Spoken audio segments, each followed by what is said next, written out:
मेरा ध्यान से सुनो। जिस व्यक्ति को लगे कि जीवन अब काल की तरफ दौड़ रहा है, मृत्यु की तरफ जा रहा है, तैयारी करनी चाहिए, तो 3 काम करे। श्रोतव्य हो, कीर्तितव्यश्च, स्मर्तव्यश्चेच्यतावयम्। श्रोतव्य का मतलब सुनना प्रारंभ कर दे, सबसे पहली क्रिया है, सबसे पहली सीढ़ी है, सुनना प्रारंभ करे। क्या?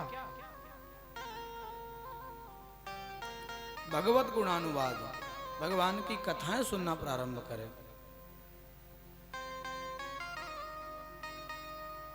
महाराज सुनने से क्या होगा? बोलो सुनने से हमारा और परमात्मा का परिचय होगा, हमें ज्ञान होगा। क्योंकि आप बिना सुने, बिना देखे, बिना समझे अगर प्रेम करने जाओगे तो बीच में मार्ग भटक जाओगे, मार्ग भ्रमित हो जाओगे। लेकिन जब संतों के माध्यम से, संतों की सानिध्यता में बैठ करके अच्छी तरह सुन करके जब जाओगे प्रेम करने गोविंद से, तो महाराज फिर मार्ग भ्रमित नहीं होंगे। इसलिए पहले महापुरुषों के सानिध्य में बैठ करके सत्संग करो, जितना हो जाए ज्यादा करो। क्योंकि जब हम भक्ति के मार्ग पर चलते हैं ना, तो अंदर से स्वतः अपने आप संशय जागृत होते हैं, शंकाएं आती हैं। भला माला करने से क्या होगा? भला तीर्थ यात्रा में पैदल चलने से क्या होगा? भला तिलक लगाने से क्या होगा? अरे कंठियां डाल गले में डालने से कौन सी मुक्ति होती है? ये करने से भला क्या? ये अपने आप जागते हैं। और ये कब दूर होंगे? जब आप सत्संग करोगे। तुलसीदास जी रामचरितमानस में कहते हैं कि जब बाहुकालो करिय सत्संगा, जब बाहुकाले करिय सत्संगा, जब बाहुकाल करिय सत्संगा, जब बाहुकाले करिय सत्संगा, जब बाहुकाल करिय सत्संगा, जब बाहुकाले करिय सत्संगा, तब होई है संशय सब भंगा, तब होई है संशय सब भंगा, जब बाहुकाल करिय सत्संगा, जब बाहुकाल करिय सत्संगा, तब होई है संशय सब भंगा, तब होई है संशय सब भंगा। कितने समय तक सत्संग?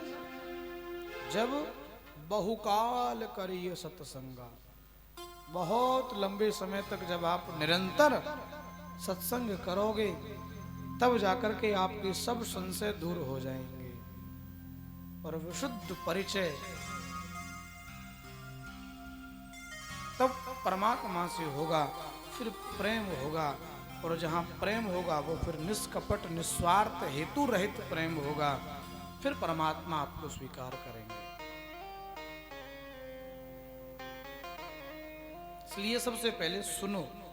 जाने बिन ना होय प्रतीति, और बिन प्रतीत होय नहीं प्रीति। प्रीति मतलब प्रेम, और प्रतीति मतलब परिचय। जानने का प्रयास नहीं करोगे तो परिचय कैसे होगा? जाने बिन ना होय प्रतीति, परिचय जब तक नहीं, और बिना परिचय के फिर प्रेम नहीं। इसलिए सबसे पहले जानना जरूरी है, और जानने के लिए सुनना बहुत आवश्यक है। दूसरी बात कही, कीर्तितव्य हो। जब आप उसे अच्छी तरह जान जाओ, समझ जाओ, ज्ञान जब हो जाए, तो उसको गाना प्रारंभ करो। फिर क्या करना है? कीर्तितव्य हो, गाना प्रारंभ करो। जहां देखो वहीं कीर्तन चल रहा है, जहां देखो वहीं भजन चल रहे हैं, जहां देखो उसका नाम गुणानुवाद हो रहा है। उसी के नाम की चर्चा चल रही है। 10 मिनट कहीं बैठे तो वहीं भगवान नाम चर्चा हो गई, प्रभु की लीलाओं का महाराज गान हो गया। ये जब होता रहा उसके बाद फिर तीसरी सीढ़ी आएगी स्मरण, श्रवण, गायन और स्मरण। फिर हर समय उसकी याद करना प्रारंभ कर दो। अब सुन भी बहुत लिया, अब गाया भी बहुत है, अब अकेले में बैठ कर के उसकी याद करना प्रारंभ कर दो। फिर मन को उसके चरणों में लगाओ और लगा करके प्रेम से उसकी लीलाओं को याद करो। अंदर ही अंदर पूरी भागवत महाराज चल रही है। पड़ोसी को मालूम भी नहीं कि भगत जी नेत्र बंद करके बैठे हैं, कुछ सोच रहे होंगे, लेकिन अंदर क्या चल रहा है ये किसी को दिखना भी नहीं चाहिए। फिर क्या होगा? बोला ये मन है ना, फिर बिल्कुल बड़ी आसानी से भगवान के चरणों में जा लगेगा।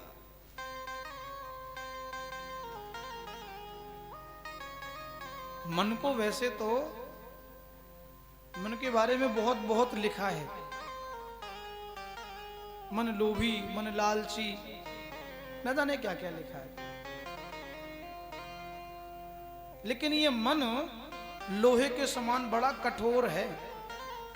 जैसे कठोर लोहा होता है ना, इसको हम मोड़ना चाहें तो मुड़ेगा नहीं आसानी से। कैसे मुड़ता है लोहा? लोहे को अगर हमें मोड़ना हो तो पहले उसको तपाया जाता है। क्या किया जाता है? हाँ,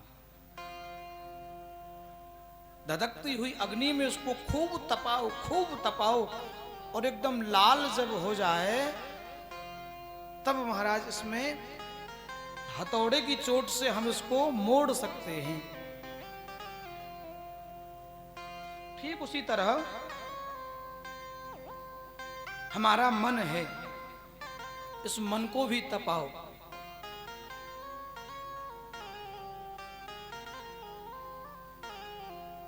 इस मन को तपाओ। कहां ले जाके तापेगा मन?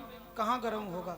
बोला जब आप सत्संग में जाके बैठोगे ना, कथाओं में जाके बैठोगे, तो जब भगवान की वात्सल्यता की कथाएं आती हैं, भगवान की दयामयी करुणामयी जब कथाएं आती हैं तो मन पिघलता है और नेत्रों से पिघलने का परिचय भी मिलता है कि मन अवद्रवित हो रहा है। और जब लगे कि मन पिघल रहा है, मन द्रवित हो रहा है, तो ज्ञान का ऐसा हथौड़ा मारो कि मन अब भगवान की तरफ मुड़ने लगे। ये ज्ञान रूपी हथौड़े से फिर मन भगवान की तरफ मुड़ता है।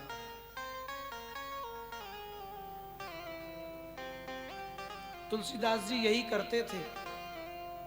रामचरितमानस का निर्माण जब तुलसीदास जी का पूर्ण हो गया तो अपने मन को बैठा करके सुनाते। मन को श्रोता बनाया, कुटिया में कथा चल रही है, अपने ही मन को सुना रहे हैं।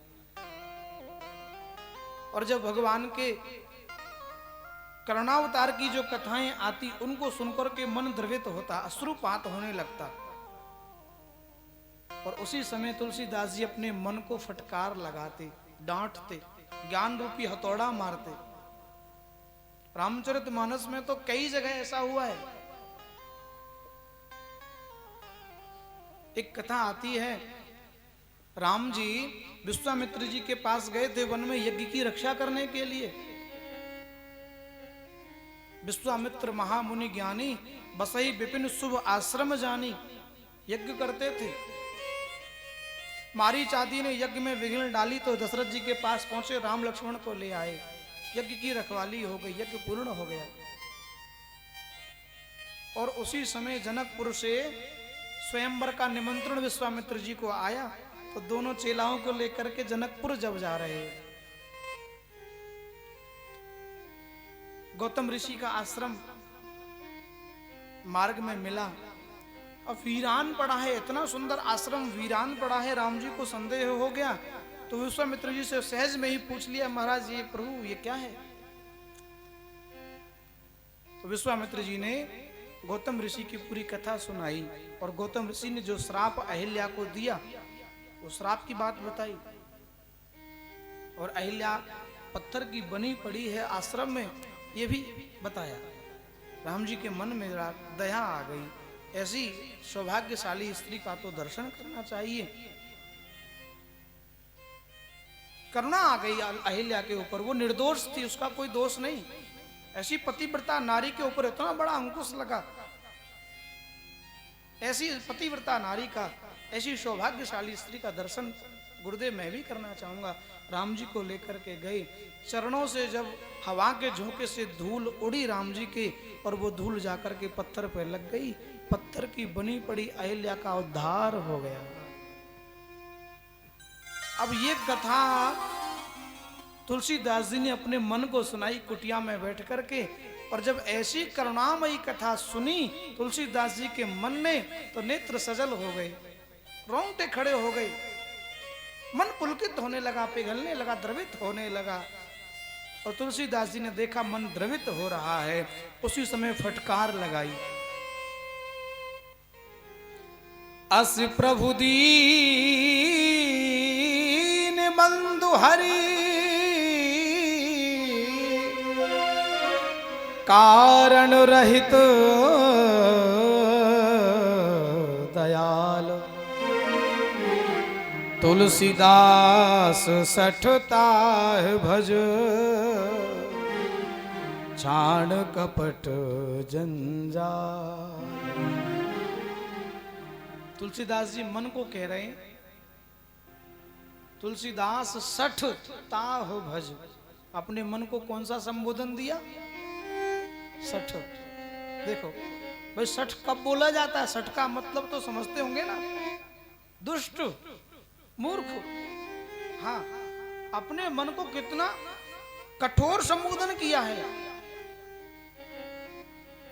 किसको भज? अस प्रभु दीन बंधु हरि कारण रहित दयाल।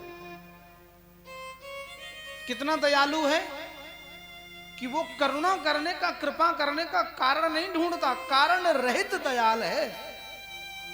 अस प्रभु दीन बंधु हरि, वो दीनों का बंधु है, वो दीन वत्सल है, वो करुणा का अवतार है। वो हमारे ऊपर कृपा करने का कोई हेतु नहीं ढूंढता। हमारे मन में होता है, बहुत से लोग सोचते हैं, कई बार चर्चा चलती है, बोले महाराज जी मन में तो हमारे भी है, ठाकुर जी की कथा हो जाए, अब कोई मौका सा लगे तो फिर होगा, कोई अच्छा सा अवसर आवे तो फिर देखेंगे। नहीं नहीं, हम अवसर देख सकते हैं, वो कृपा करने का अवसर नहीं देखता, वो इतना दयालु है। और तुलसीदास जी ने तो सठ कहा, अरे तुलसीदास सठ ताह भज छाड़ कपट जंजाल। ये दुनिया के कपट जंजाल तो छोड़ता क्यों नहीं, उसका भजन कर। जिसकी कथा सुनकर के तू द्रवित हो रहा है और भजन करने बैठता हूं, माला लेके बैठता हूं, तो तू इधर उधर भागता है। कितनी कृपा करता हो। न जाने कौन से गुण पर दया निधि रीझ जाते हैं। वो कौन सा गुण उस परमात्मा को हमारा पसंद आ जाए, भरोसा नहीं। उत्तरकांड के अंत में भी तुलसीदास जी अपने मन को फटकार लगा रहे हैं।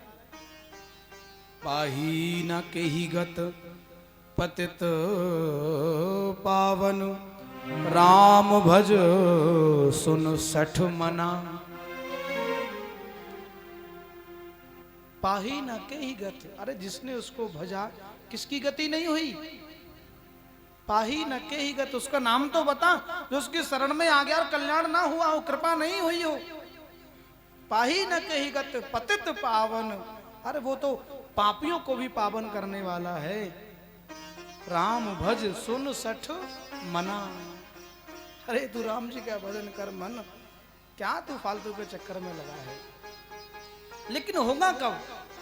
जब पहली क्रिया श्रोतव्य हो, सुनने जब जाओगे ना, कथाओं में जाकर के बैठोगे, तब जो है मन पिघलेगा, और मन पिघलने लगे तो फटकार लगाओ।